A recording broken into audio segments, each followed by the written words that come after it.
Voting हुई, आपके vote 199 निकले, मेरे 91 वोट निकले। मैं सिंगल पार्टी हूँ, आप 7 जमाते हैं। सुन्नी इत्तेहाद कौंसिल के मलिक आमिर डोगर का कौमी असम्बली में धुआंधार खिताब। कहा कि इलेक्शन में बोली के जरिए सिलेक्शन की गई है। यही ड्रामा करना था तो कौम के 50 अरब रुपए खर्च करने की क्या ज़रूरत थी। आंखें खोल कर देखें, ऐवान किसके नारों से गूंज रहा है। मेरे वोट 91 निकले और आपके वोट 191।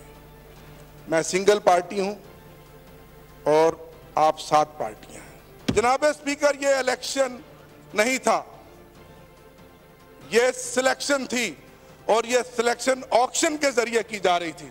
अगर यही ड्रामा करना था तो इस कौम का 50 अरब रुपया खर्च करने की क्या जरूरत थी। कांटा लगाने वाले आंखें खोल कर देखें, इस ऐवान में नारों के साथ ये ऐवान गूंज रहा है।